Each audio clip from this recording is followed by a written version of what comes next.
Bueno, hola, hola, hola. Antes que nada, bienvenidos y gracias por conectarse hoy una vez de nuevo a Hambre de Mundo. Yo soy Nicole Belizambiotti, esto es Hambre de Mundo y en el episodio de hoy vamos a hablar de enamoramiento.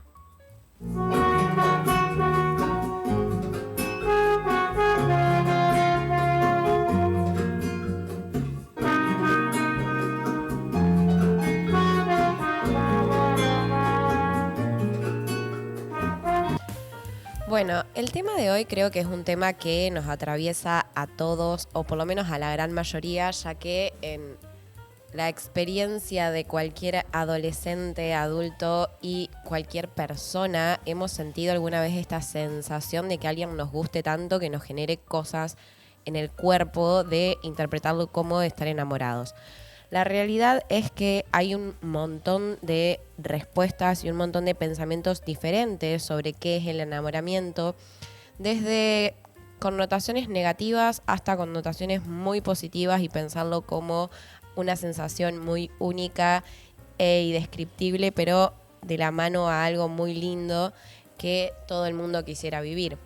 Ahora, para empezar a introducir este tema, lo que me gustaría es que podamos ver unos videitos que explican cómo a nivel químico y físico el enamoramiento nos atraviesa.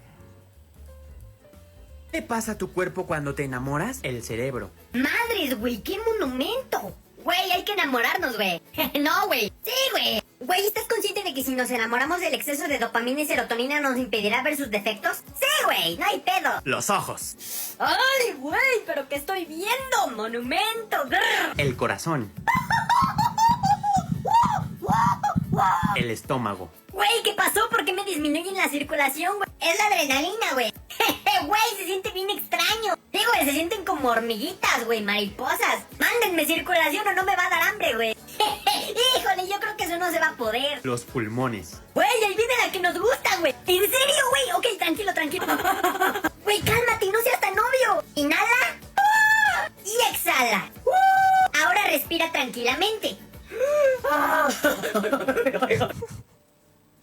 Bueno, esto es como un poco la explicación de la respuesta que biológicamente nos genera cuando una persona nos gusta, es más, cuando nos sentimos enamorados por una persona. Y hay otro videito que explica qué es lo que nos pasa específicamente en nuestro cerebro. ¿Qué pasa a tu cerebro cuando estás enamorado? Cuando conoces a alguien y te gusta, comienzas a sentir de todo un poco. Alegría, nervios, ansiedad. ¿Por qué? Porque las neuronas liberan dopamina, un neurotransmisor asociado con la euforia. Esto también pasa al apostar y consumir drogas. Por eso dicen que el amor es adictivo. ¿Y alguna vez llegaste a sentir tus manos sudando o que tu corazón latía más rápido en una primera cita? Durante el proceso de enamoramiento, tu cerebro envía una señal a la glándula suprarrenal para que segregue adrenalina, epinefrina y noradrenalina, lo que te hace sentir ansias y emoción. ¿Y las famosas mariposas en el estómago? Se debe a que tu cuerpo libera cortisol, una hormona relacionada con el estrés que contrae los vasos sanguíneos y te hace sentir como si estuvieras enfermo. Pero todo cambia cuando estás profundamente enamorado. Cuando compartes más tiempo con tu pareja, tu cerebro comienza a liberar oxitocina, una hormona esencial para construir confianza y compromiso con otra persona. Ahora lo sabes, el amor tiene mucho más que ver con la ciencia de lo que creías. Bueno, quería introducir el tema mostrando estos dos videitos porque principalmente resume esta parte biológica y química de lo que nos pasa en el cuerpo y que esto tiene un montón de explicaciones también desde la parte psicológica o desde qué personas justamente nos generan esta sensación de estar enamorados, porque claramente no nos pasa con todos e inclusive nos puede pasar que a alguien nos guste, pero no nos genere esta sensación. Entonces, cuando hablamos de que conocemos a una persona y sentimos química, realmente esa química existe, esa química se segrega en nuestro cuerpo, en nuestros órganos y a las cosas que no son tangibles a simple vista. Ya que químicamente, específicamente con la dopamina y la serotonina, lo que hacemos es justamente idealizar a una persona. Esto que desde la psicología se le llama ver a la persona como todo lo que queremos, como una persona sin defectos, como el ideal de lo que nosotros quisiéramos en nuestra vida. Y esto básicamente se resume a la idea de que cuando nos sentimos enamorados ante alguien, la presencia de esta persona y la reciprocidad de esa persona frente a lo que nosotros sentimos, lo que nos hace es sentir una sensación de recompensa, de satisfacción, de sentir que la vida nos está dando algo que nos hace sentir muy bien. Ahora, como explicaba en ese video, realmente la sensación de la dopamina lo que nos hace es sentirnos adictos a alguien, sentir que esta presencia o esta persona lo que genera en nosotros es una sensación adrenalínica de querer tenerla cerca, de querer compartir con esta persona, de querer ser la mejor versión de nosotros mismos también en el compartir con el otro. Y esto muchas veces se relaciona a la sensación relacionada a obsesionarnos o a sentirnos que estamos en un periodo de adicción por alguien en el que constantemente queremos compartir con esa persona, en el pensar con alguien en alguien todo el tiempo y de que esa persona represente como un estado sumum de felicidad para nuestra vida.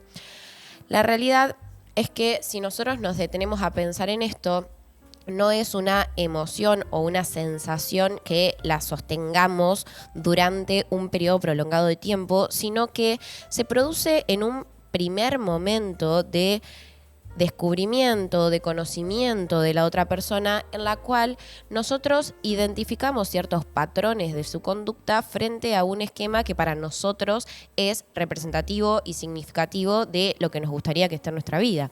Entonces, me gustaría en esto poder mostrar algunas respuestas que en la interacción de mis redes, cuando pregunté qué es el enamoramiento para ustedes, surgieron múltiples respuestas que todas son correctas, que todas van hacia diferentes aristas de lo que significa el enamoramiento para cada uno y que me gustaría que las podamos leer juntos. Ya que estamos, aprovecho para decirles que se suscriban en el canal de YouTube de Fama TV, que es @FamaTVOK, en donde van a poder ver todos los episodios, inclusive el de hoy después de que esté en vivo, y que además, si les interesa poder interaccionar con estos box de preguntas previos al programa, me pueden seguir en mis redes, que es @niki_2k.lic. Bueno, entonces, ahora la idea es poder mostrar estas respuestas y que podamos a partir de eso tomar ciertos disparadores. Bueno, no, eso no. No es esa parte. Hay otra parte que son todos cuadritos solos sin que yo responda. Ahí vamos. Bueno, se ve como por partes. Acá dice: darle poder a la otra persona sobre uno y que no lo utilice a su favor o para lastimarte. Aparece un chamullo y después más abajo dice la etapa de idealización hacia la otra persona. Dice: supongamos que soy un rompecabezas. Enamorarse es encontrar la pieza que me falta. Sentirse muy muy feliz con una persona en un momento de la vida. Enamoramiento es lo que a mí me pasa con vos, pero no vos conmigo. Eso fue solo un ejemplo, no es real. O sea, esta persona plantea que el enamoramiento pasa cuando una persona se ve muy atraída y convocada frente a otra persona, pero no hay reciprocidad. Habla del enamoramiento como una sensación quizás más ideal que real. O por lo menos eso es lo que yo interpreto. Una enfermedad mental, cosquillas en las tripas. Bueno, y hay más respuestas, sobre todo yo acá me marqué dos que dice, una decía, pensar en alguien todo el tiempo de una manera feliz y que no te importe más nadie que esa persona. Y otro que me pareció gracioso, pero también que resume mucho la idea, que tiene que ver con un estado constante de tener ganas de chapar a la otra persona. Lo cual es gracioso porque esta persona lo afirma como una pulsión que no se satisface, que por más de que la otra persona lo corresponda, ese deseo no se termina de desaparecer, sino que sigue estando en auge. Acá dice, el momento donde te das cuenta que estás conectado de la manera más hermosa con una persona. Después dice, una ilusión, donde vemos al otro con embelesamiento de manera perfecta. Yo ahí puse etapa, porque básicamente lo que quiero hacer hoy es poder desarrollar esto y que podamos pensar al enamoramiento como el momento en el cual, frente a conocer a una persona nueva, nos vemos deslumbrados por ciertas características de esa persona y en nosotros genera una respuesta. Ahora, si nos vamos a pensarlo desde el psicoanálisis, lo que nosotros podemos plantear, según lo que teoriza Freud, es que el tipo de elección de objeto, y acá tomemos objeto entre comillas, porque la realidad es que Freud, cuando habla acá de objeto, habla de cómo nosotros tomamos a una persona en este lugar de objeto de amor. Y cuando habla de objeto no tiene que ver con la objetualización, sino justamente con el lugar que ocupa para nuestra constitución psíquica, para lo que para nosotros es importante. Y acá me parece importante remarcar que lo que él expresa es que este tipo de elección de objeto de amor básicamente es un condicionamiento para amar, es una condición de amor, es este lugar que nos hace resonar con otra persona y que justamente nos pase con algunas personas en específico y no nos pase con todas las personas que nos gustan. Entonces, cuando hablamos de tipo de elección de objeto de amor, vamos a poder separarlos en dos grandes lugares, que me detengo a explicar esto porque realmente me parece muy importante para repensarnos todos desde dónde elegimos o desde dónde inconscientemente alguien nos atrae. Entonces, según lo que explica Freud, hay dos tipos.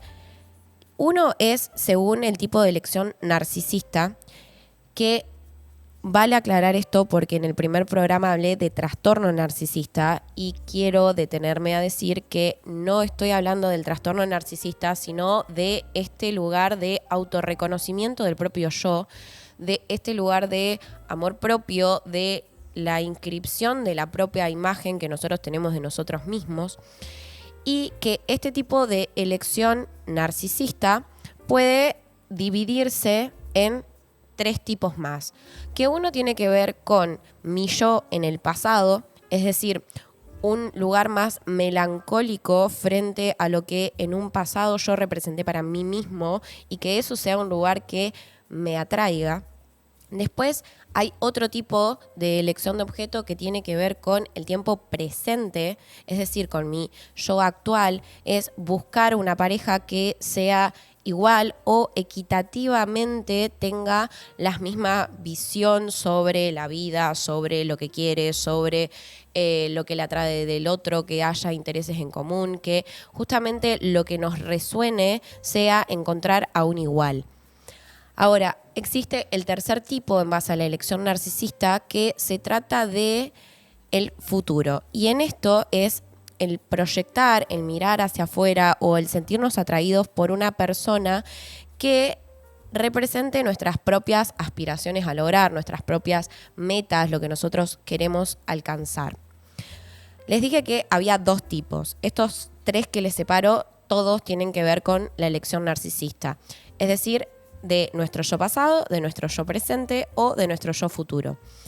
Y existe otro tipo de elección de objeto de amor que tiene que ver con el apuntalamiento. Cuando hablamos de apuntalamiento vamos a estar hablando de una marquita, un punto, algo que nos diferencie ciertos rasgos que en nuestra constitución fueron significativos y que esto queda inscripto en nuestra psique, en nuestra mente, en nuestro recuerdo, en la constitución de lo que nosotros somos, como un lugar ideal, un lugar a querer recobrar, como un lugar a recuperar que en otro momento de nuestra vida estuvo.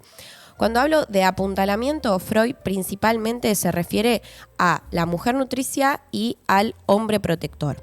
¿Y esto por qué? Porque básicamente a lo que refiere es al lugar ideal parental. Y digo ideal porque es la representación de lo que el rol materno o paterno cumplió para nosotros. Y en esto también es importante decir que lo que justamente resuena en estos casos son aquellas imágenes que nosotros inscribimos en nuestra mente como aquellas personas que se dedicaron al cuidado de nuestro propio yo. Entonces, para resumir o para poder clarificar un poco estas ideas, me parece que es importante pensar que cuando alguien nos atrae o cuando alguien nos produce esta respuesta química y hormonal en nuestro cuerpo de sentir una atracción muy fuerte por alguien, estamos resonando en base a algo que fue inscripto en nuestra psique con anterioridad. Y que si nos detenemos a pensar en personas que fueron significativas en nuestra vida, esta resonancia frente a cómo nos enamoramos puede variar entre estos tipos de elección, porque claramente, o por lo menos yendo a un lugar ideal, uno, en base a las experiencias que va teniendo, va generando un registro de este modo vincular, y en base a poder detenernos a pensar en qué tipo de personas nos convocan, podemos ir identificando diferentes formas en las cuales elegimos inconscientemente a esta persona. Ahora, si, por ejemplo, elegimos a una persona que represente este lugar de yo, por ejemplo, me atrae una persona que cumpla con este rol de hombre protector, lo que va a resonar en mí va a ser el lugar de mi niña herida que tuvo una falta en el cuidado de esta figura paterna, en la cual vamos a buscar esta resonancia en sentirnos de esa forma, sentirnos protegidos, por ejemplo, en un vínculo. Si nos vamos al ejemplo de la mujer nutricia o el apuntalamiento en base a esta función ideal materna, la mujer nutricia va a ser la mujer que cuide, que identifique la necesidad del otro, y que en base a eso la manera de amar sea desde cuidar estos lugares, estas vulnerabilidades, estas faltas, este lugar de inscripción de que la mujer cumple este rol de cuidar, de apapachar, de mimar. Es el típico ejemplo que por ahí aparece en las redes de que un hombre tiene fiebre y empieza como, ay, se desespera y ahora qué hago, y todo el mundo se cae a pedazos y necesita ese lugar de alguien que lo venga, lo mime y le ponga el trapito en la cabeza, porque si no el mundo se viene abajo. Bueno, ese lugar es el de la mujer nutricia, inscripto en nuestra infancia en base a un rol materno de cuidado. Y cuando hablo de rol materno, no necesariamente tiene que ver con nuestra mamá o con nuestra madre, sino con alguien que cumplió el lugar de registrar nuestras necesidades, y justamente frente a momentos vulnerables, como por ejemplo es una enfermedad, cumplió ese rol. Entonces esto se inscribe en nuestra cabeza como nuestra manera de buscar recibir amor en nuestra adultez a partir de ese modelo. Lo más complejo a mí me resuena o me resulta en poder identificar este lugar de la elección de objeto de tipo narcisista. ¿Por qué? Porque esto básicamente presume la idea de que nosotros tengamos conciencia de nuestra propia constitución del yo, y que en base a eso empecemos a buscar en otras personas rasgos en los cuales nos sintamos identificados. Entonces, en esto, por ejemplo, si uno piensa en una persona que, no sé, en algún momento de su vida se sintió muy realizado y que en otro momento elige tener una vida más tranquila, quizás su objeto de amor va a estar apuntalado a una persona que esté viviendo un auge o un momento de realización en su vida, y que eso lo lleve a vivirlo como propio. Y que esto puede pasar y que no está mal. El tema es que nosotros aprendamos a determinar desde dónde nos vinculamos, porque justamente esto que nos atrae del otro tiene que ver con esa falta o con el lugar que nosotros creemos que nos viene a completar, porque también resuena en qué es lo que nosotros queremos para uno mismo. Ahora, cuando resonamos con una persona que tiene que ver con esta imagen presente de lo que uno es y buscamos un igual equitativo, básicamente estamos teniendo la vara muy alta en base a nuestro propio concepto de lo que nosotros somos y estamos como sesgando la mirada hacia que la persona propia, nuestra propia persona, es como un ideal a alcanzar. Entonces lo que vamos a buscar es esta identificación en un otro que comparta ciertas nociones de vida, que comparta ciertas formas, que comparta ideologías, que comparta justamente lo que nosotros consideramos que somos en un presente. Ahora, esta imagen puede estar distorsionada de lo que somos nosotros mismos y en base a eso que esté distorsionado lo que buscamos, ¿no? Es complejo poder pensarlo, pero la idea de esto, de poder volvernos conscientes de que estamos eligiendo un objeto de amor en base a esto, también es poder preguntarnos, en lugar de cuán flexibles somos a conocer otros esquemas o qué es lo que nos está faltando en nuestro presente, que buscamos una reafirmación externa de lo que nosotros mismos somos.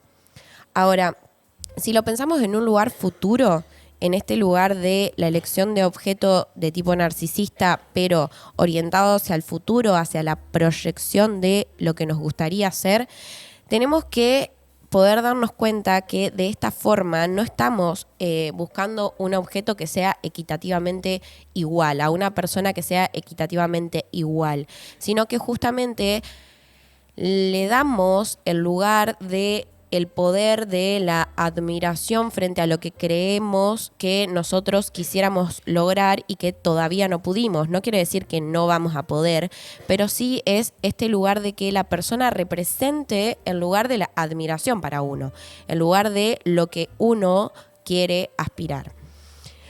¿Por qué me detengo tanto en explicar y en intentar ser lo más clara posible en esto? Porque creo que es esto lo que nos saca de solamente pensar que el enamoramiento es una etapa de idealización del otro en la cual en algún momento se rompe y la otra persona ya no tiene nada que ver con nosotros, sino poder pensar a el enamoramiento como un lugar que, si nos detenemos a reflexionar, nos está diciendo un montón sobre nosotros mismos y sobre el lugar desde el cual nos concebimos a nosotros y concebimos nuestra falta.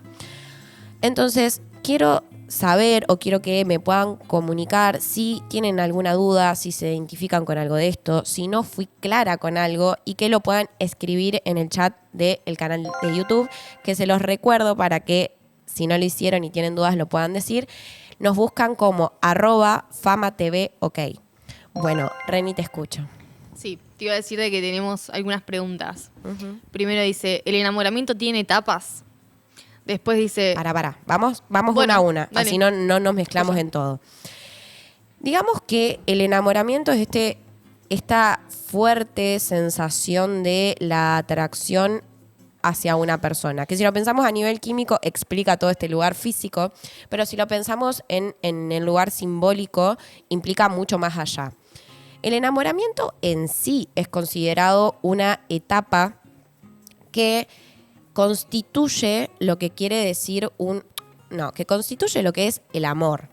Entonces, el enamoramiento va a aparecer en un primer momento en donde a la otra persona la conozcamos sesgadamente, la conozcamos en ciertos rasgos, porque justamente aparece en este momento de empezar a conectar con el otro, en donde en lugar de generar la reciprocidad, de compartir tiempo, de encontrar momentos juntos, de tener planes, tiene como el principal foco y de alguna manera este lugar a la retribución de la dopamina y de la serotonina y en lugar de la reciprocidad, lo que hace es autoafirmarnos a nosotros mismos. Entonces, este lugar del enamoramiento tiene que ver con esta primera etapa en donde sentimos que el otro viene a completarnos, que es algo que nos falta y que nos moviliza a querer tenerlo. Ahora, si nosotros logramos tener un vínculo con esa persona, logramos concretar una relación con la persona que nos genera enamoramiento, que me detengo acá y hago un paréntesis porque esta situación es un milagro básicamente, porque si lo pensamos, encontrar una persona que resuene con nuestro propio esquema simbólico que nos genera todo eso y que nosotros representemos lo mismo para el otro, es decir, que el otro represente nuestra falta y nosotros representemos la falta para el otro, es algo súper complejo de que pase y que de hecho en el consultorio yo lo remarco un montón, porque acá es clave y me quiero detener a declararlo, que nosotros podamos pensar en que cuando no hay reciprocidad frente a la sensación de enamoramiento, no tiene que ver con que nosotros no somos suficientes, sino que para la otra persona, no resonamos en lo que la otra persona quiere para su vida. Entonces, el enamoramiento es una etapa dentro de la constitución de un vínculo, pero puede haber muchas veces enamoramiento sin que haya un vínculo. Entonces es una etapa dentro de la sensación y la relación con una persona. Dentro del enamoramiento en sí, yo creo que no lo podría diferenciar en etapas. Bien, después pregunta si el enamoramiento se diferencia, y esto me parece que lo había dicho cuando hablabas del narcisismo al principio. ¿Se diferencia de qué? El narcisismo del enamoramiento. Ah, sí, ahí entendí la pregunta. En realidad son dos cosas totalmente distintas. Cuando hablamos de enamoramiento hablamos de una sensación, de una respuesta orgánica, física, simbólica, de resonancia, de resignificación, de identificación de lo que nosotros somos en un otro. Y el lugar en donde se conecta el narcisismo puede estar relacionado con desde dónde elegimos a la persona, que inconscientemente está determinado. Uno no dice, yo me enamoro de una persona que sea igual a mí. O sea, no es un discurso que sea frecuente. Pero si lo queremos vincular con el aspecto de vínculo narcisista, tenemos que pensar que va a estar en el lugar de la manipulación, de la mentira y de construir de manera direccionada una imagen que identificamos que el otro necesita. Es decir, cuando nosotros hablábamos del tipo de personalidad narcisista, hablábamos de dos personas que resuenan en lo que quieren. Una persona que se siente inseguro, pero necesita la validación en la otra persona, que tiene su brillo propio, pero tiene una herida de la infancia que la vuelve vulnerable a recibir amor. Entonces, el tipo de enamoramiento narcisista o el tipo de construcción de un vínculo narcisista se da porque haya un primer momento de fingir o de sobresaltar ciertas características de nuestra personalidad que sentimos que van a resonar en el otro, pero que terminan siendo una manipulación frente a generar la sensación de amor y enamoramiento en el otro. O sea, hay un lugar que busca esta respuesta y que busca alimentar su ego y su propio yo desde esa respuesta de un otro. No es lo mismo el enamoramiento que un tipo de vínculo narcisista. Y no es lo mismo la elección de objeto narcisista que la personalidad con trastorno narcisista. Yo sé que en esto es complejo y sé que hay que poder diferenciar los conceptos, pero siempre que hablamos de narcisismo en sí y no de trastorno narcisista, el narcisismo tiene que ver con el amor propio, con el lugar de la propia representación de nosotros mismos y cómo nuestra imagen nos atraviesa, cómo nuestro propio pensamiento, nuestra propia forma de vernos, no solamente la imagen en el espejo, sino el decir, bueno, yo me considero una persona capaz, yo me considero una persona que puedo dar en un vínculo. Este lugar es el narcisismo, pero no es un lugar patológico. El trastorno narcisista sí lleva a que haya una manipulación del interés del otro en base a lo que yo quiero lograr. ¿Se entiende? Sí, se entendió.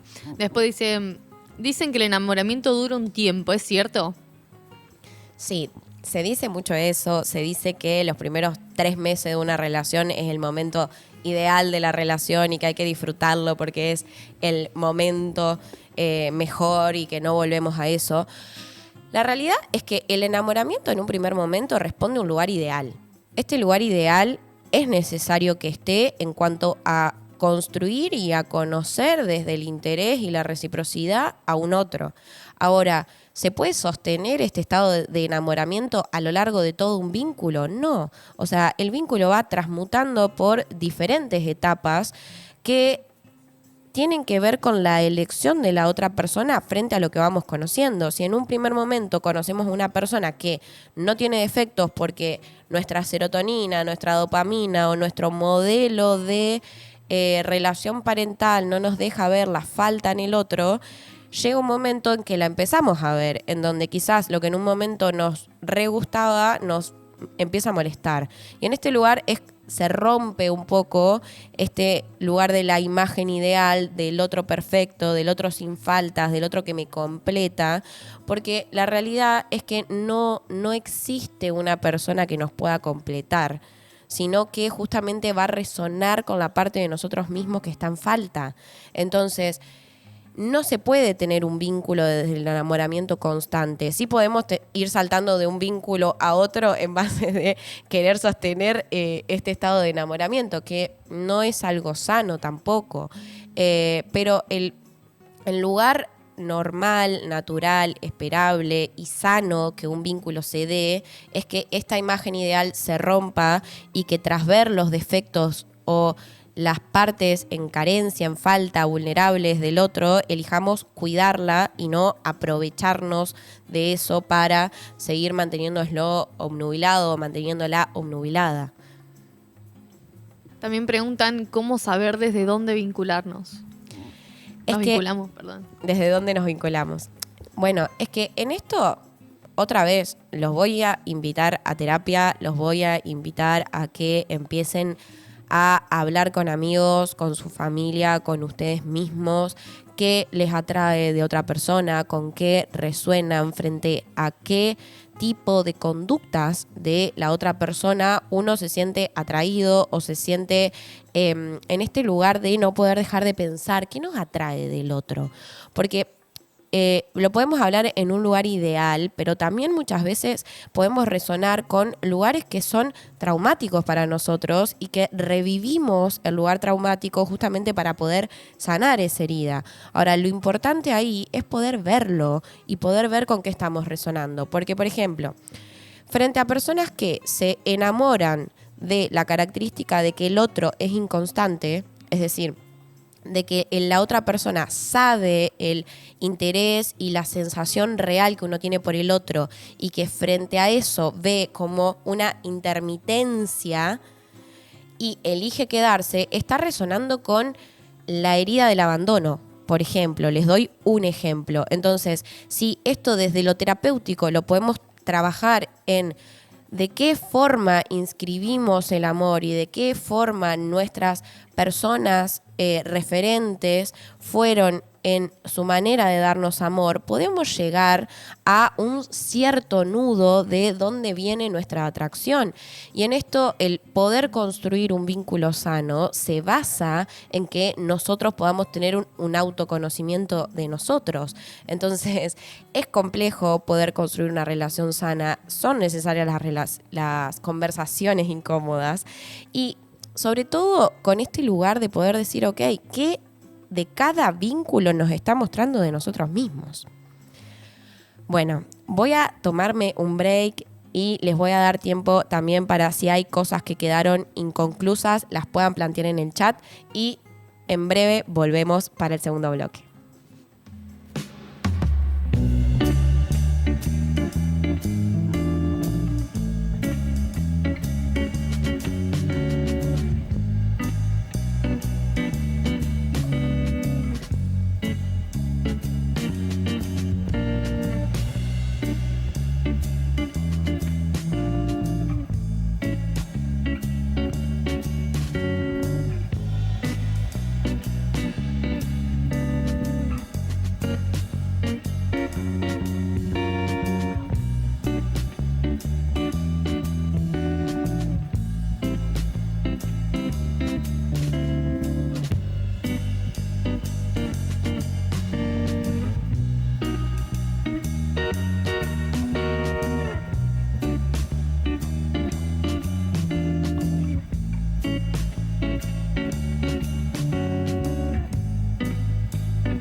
volvimos. Hoy el break que nos tomamos es muy chiquitito, pero porque aparecen un montón de dudas, incluso acá de mis compañeros de equipo, que quiero darle lugar a que me puedan hacer la pregunta, porque me parece muy interesante.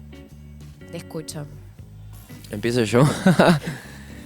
No, a mí me pasa que me dan ataques de ansiedad así fuerte, mal. La ansiedad, esa fea que te hace, no, chau. Esa ansiedad, viste, ¿cómo que se llama? Cíclica, no sé. Bueno. O sea, ¿te da la sensación de querer huir frente a alguien que te genere este lugar químico que hablamos hoy? Tal cual. De que te remueva todo. Sí, tal cual. No sé por qué, pero capaz que yo siempre tuve la teoría de que como que idealizo a una persona y después me doy cuenta que no era la persona que yo esperaba y como que ahí me genera como, ¿y cómo salgo de acá? ¿Y qué hago? No sé, pienso. Lo trabajé en terapia y bueno. Pregunto, pero toda esta construcción de que en algún momento te va a dejar de gustar así, ¿es en tu cabeza? Sí, o sea, estás anticipando que eso va a pasar. Completamente pienso en... También tengo muchos problemas con lo que es lo rutinario, entonces como que digo, no, y tengo que estar con esta persona toda la vida y ya como que ahí me entra de nuevo el... Es que sí, justamente... A ver, yo creo que el lugar de enamorarnos de un otro resuena con la parte que nosotros podemos brindar nuestro amor al otro, mostrarnos vulnerable al otro y también en la tolerancia que tenemos frente a la vulnerabilidad del otro. Porque yo creo que este lugar ideal es hermoso y es necesario que esté para poder admirar a una persona. Pero también es este lugar de yo tampoco puedo sostener la imagen de ser perfecto. Y tampoco sé si la otra persona me va a seguir eligiendo a medida que me conozca. Entonces, la realidad es que no hay ninguna certeza en ningún vínculo. Y que a medida que vamos conociendo y vamos pudiendo comunicar desde dónde nos moviliza el otro, quizás si es la persona que tiene la receptividad y la comunicación para poder tener ese tipo de conversaciones, podés sanar parte de esa herida vincular. Entonces me parece muy, muy valioso. Gracias por compartirlo. Buenísimo. Sí, no tengo problema en decirlo porque es más, me ha pasado de charlarlo justamente con las personas con las que me vinculo. Y es tipo, me miran medio raro, tipo, ¿qué te pasa? No hay nada más lindo que sentirse enamorado, no sé. Sí, y bueno, es que también es un mecanismo de defensa y de autopreservación de tu propio yo, digamos. En el punto de que vos te permitís habitar esa sensación, perdés el control de hacia dónde va el vínculo. Y justamente salir del enamoramiento para construir un vínculo es poder tomar ese riesgo de que no sabemos qué va a pasar. Claro, buenísimo. Gracias, Nicole. No, de nada. Y le voy a dar lugar porque había otra pregunta de parte del staff, me encanta. Sí, la pregunta mía es si siempre este vinculamiento es desde la falta y si no existe esto de sentirse pleno, solo y querer compartir esa plenitud, digamos, si no hay enamoramiento en esa etapa de plenitud. Yo lo voy a corregir porque dijo hoy, no nos podemos sentir completos y encontrar a otra persona, que no es lo mismo que plenos.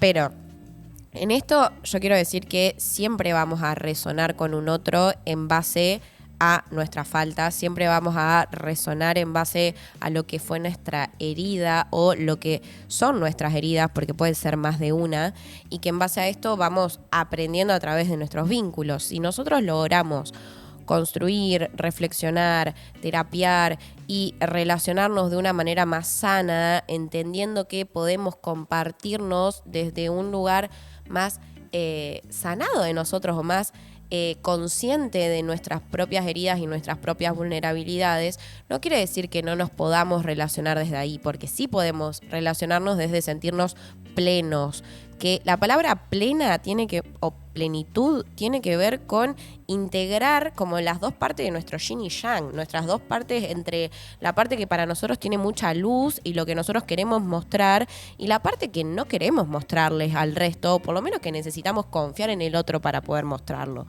Entonces, si nos relacionamos desde ese lugar de plenitud, que no es completud, sí podemos construir relaciones más sanas, relaciones con mayor conciencia sobre nuestra propia vulnerabilidad y sobre también la empatía sobre la vulnerabilidad del otro, porque justamente uno mismo poder hacerse cargo de sus faltas lleva a que entienda que todos tenemos faltas, que no hay persona que sea una persona completa, porque acá les doy otro dato de color, siempre nuestra falta va a ser lo que nos permita que se mueva nuestro deseo. Y mientras nosotros nos mantengamos deseantes va a ser porque consideramos que algo nos moviliza, que algo nos llama, que algo nos atrae, que algo queremos alcanzar, lograr, conocer. Entonces siempre va a haber un lugar de la falta y por ende nunca vamos a estar completos. Es más, Lacan dice que el lenguaje básicamente se basa en esto, en ir encontrando las faltas en el discurso y que siempre va a haber falta en el discurso porque un mensaje nunca se transmite completo de una persona a la otra, o sea, siempre va a haber dos interpretaciones de lo mismo. Entonces, la idea de la completud es un idílico. Está en el lugar del enamoramiento, pero no en el lugar de la construcción de un vínculo. Es una diferencia fundamental. Ahora, yo siguiendo un poco con mi parte teórica, porque la realidad es que se me vuela el tiempo cada vez que vengo acá, es que yo quiero que pensemos en que si sobrevaloramos al otro, si lo ponemos en este lugar ideal para nosotros mismos, estamos empobreciendo nuestro yo. Es decir, en la medida que nosotros ponemos al otro en el lugar de ideal, en el lugar de todo lo que queremos, en el lugar de que frente al otro nos sentimos mejor y queremos sostener esa sensación, estamos alimentando un vínculo con dependencia emocional. Estamos poniendo al otro como el lugar que tapa nuestra falta, que completa nuestra falta, y esto tampoco es real, porque el otro no nos completa. Para nada. Lo que vamos a hacer es resonar en lo que nosotros tenemos que poder trabajar en nosotros mismos. Que está buenísimo poder hacerlo con un otro, porque muchas veces podemos espejarnos en algo que la otra persona tenga trabajada y que para nosotros sea un desafío. Ahora, la gran mayoría de veces lo que pasa es que nos relacionamos desde la famosa ley del espejo. Es decir, nosotros nos sentimos de una cierta manera con nosotros mismos que muchas veces no se identifica desde la conciencia y lo proyectamos en el otro. Entonces, por ejemplo, si nosotros sentimos que el otro no nos valora, que el otro no nos valida, que el otro no le da valor a lo que nosotros hacemos y elegimos quedarnos en el vínculo, hay un lugar que se espeja ahí frente a nosotros no valernos, en nosotros no validarnos, en nosotros no poder hacer algo para que ese vínculo transmute, o bien puedo elegir irme. Y cuando elijo quedarme esperando que la falta se solucione desde el otro, estamos empobreciendo nuestro yo, porque estamos idealizando a que el otro puede completarnos. Y esto me parece un lugar fundamental porque básicamente nos lleva a volver a uno, a que la realidad es que en nuestros vínculos amorosos estamos espejando lo que a nosotros nos duele, estamos espejando nuestras propias heridas, estamos espejando lo que a nosotros nos falta. Entonces, si frente a los vínculos, aparte de ver al otro y de amar al otro, logramos vernos y poder hacernos cargo de lo que nosotros queremos construir, podemos decir que podemos ir hacia una relación sana, porque si las dos personas dentro de un vínculo se proponen encargarse de sí mismas y no de que el otro nos complete, avanza.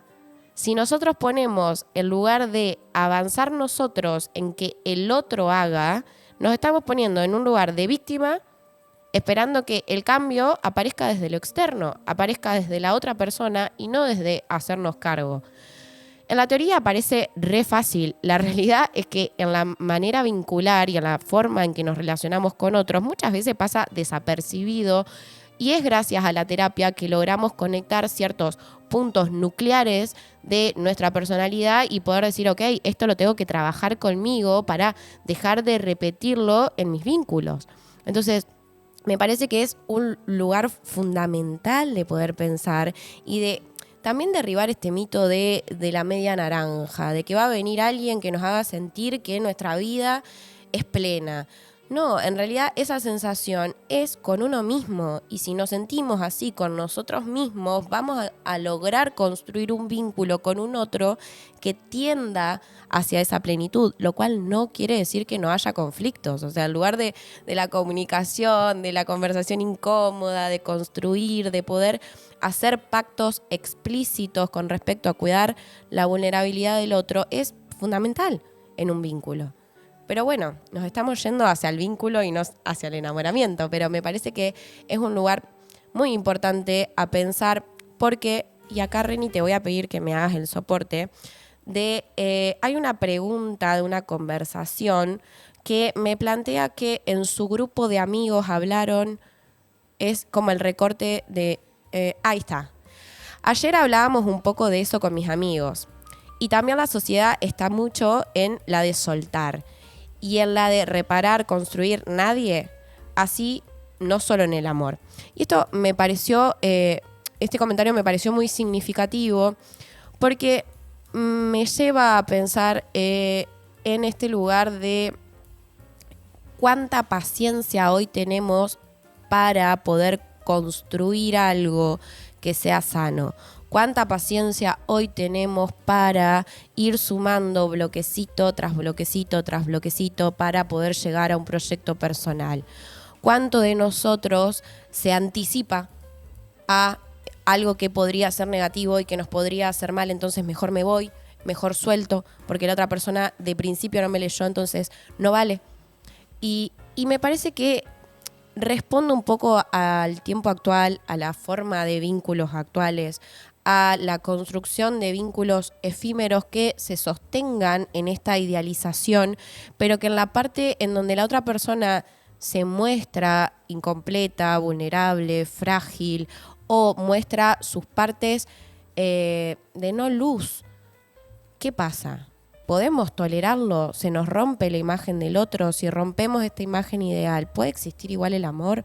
O sea, yo creo que es a repensar también la exigencia que tenemos frente a los demás a la hora de poder construir un vínculo y la exigencia que tenemos frente a alguien cuando nos enamoramos. Porque esto es un arma de doble filo, o sea, está la exigencia frente al otro, pero también está esa misma exigencia sobre uno mismo. Entonces, así como hoy le decía a los chicos, y nosotros tenemos esa presión de que la otra persona en algún momento va a dejar de ser ideal, también nosotros los vamos a dejar de ser. Y yo creo que gran parte del pánico es a que se rompa nuestra imagen ideal para el otro, no que el otro caiga. Porque en ese punto hay que trabajar un montón en nuestra autoestima, hay que trabajar un montón en la tolerancia a nuestras propias frustraciones, a nuestras propias dificultades y poder desde ahí tener vínculos más tolerantes con la otra persona, más amables, más amorosos, más constructivos.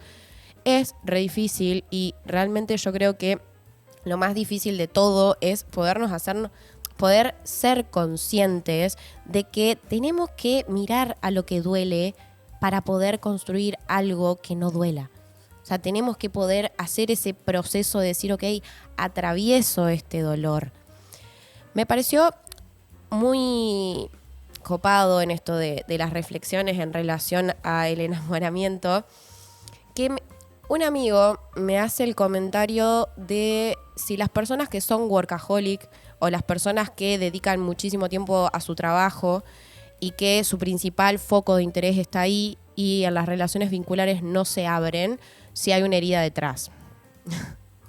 Mis amigos, ningunos tímidos para hacerme preguntas, pero la realidad es que si pensamos en que el autoestima de una persona está construida en base a las diferentes áreas de nuestra vida, es decir, a nuestro trabajo, a nuestros estudios, a nuestros amigos, a nuestra familia, a nuestra pareja, a nuestra salud, a nuestros hobbies, a nuestra relación con el dinero, a la relación con nuestra imagen. O sea, nuestra autoestima tiene un montón de aristas.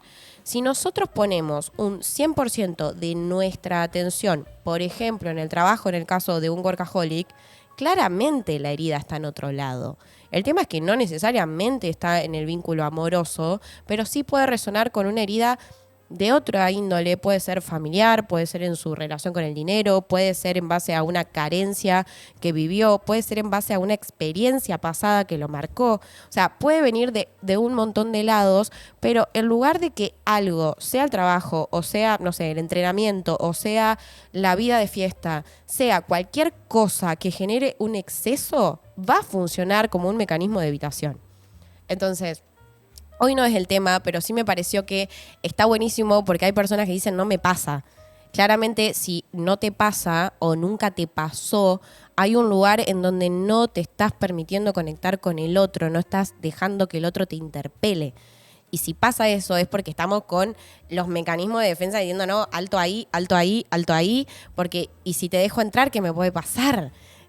Es un lugar de indefensión del propio yo, de sentirnos expuestos, porque es eso, permitirnos sentir el enamoramiento con un otro. Hay otro mensajito de la conversación. Esto es una persona que me contaba cómo ella siente sentirse enamorada, que lo leo, porque dice, no conozco estado propio más vulnerable que estando enamorada. Creo que eso nos da miedo. Pero a la vez, estando así, sentimos que todo vale la pena. Esa dicotomía. Me encantó ese mensaje y lo traje porque me parece que resume un montón esta sensación de maravilla, de hermosura, de encontrar cierta plenitud en el estado de enamoramiento, pero también este temor enorme hacia qué va a ser de nosotros mismos si permitimos que esa emoción ingrese y si lo hacemos, poder mostrarnos desde esa vulnerabilidad. Nos quedan 5 minutos y en esto quiero detenerme a leer un último mensaje que también es de una conversación en Instagram de las personas que respondieron al box que les dije hoy. Y les recuerdo, antes que termine el programa, que me pueden seguir en @niki_.lic de licenciada, porque ahí siempre, previo a los programas, hago preguntas relacionadas con los temas. Y esto nace a partir de ahí. Ahí lo leemos. Dice, mi primer amor, comillas, fue uno que ahora ni siquiera considero que se puede llamar así. Y sí, eso hace que algo muy dentro nuestro quede en un lugar resguardado, de cuidado, de autoprotección. Pero, dice, en algún momento, mediante otra persona o mediante uno mismo, se puede generar un cambio. Solamente hay que estar dispuesto a quererlo. Y esto es lo que yo les decía en base a permitirnos atravesar nuestra herida para de ahí reconstruir y poder vincularnos desde otro lado.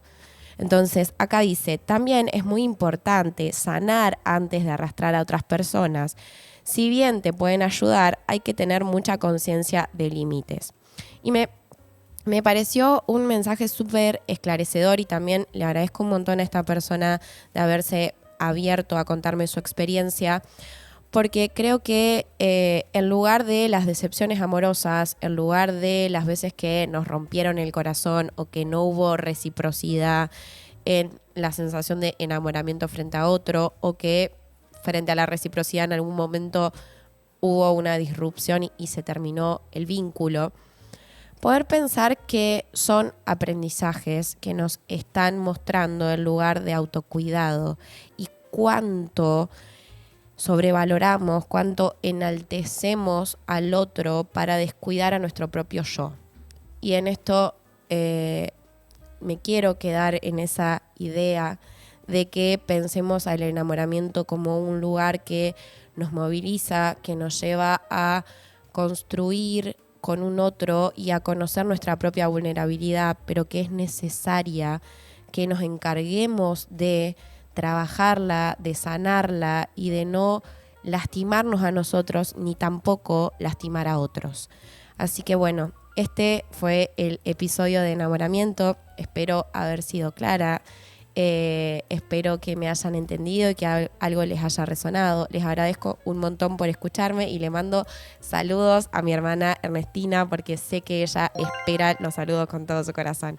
Así que bueno, gracias por verme y nos vemos dentro de 2 jueves.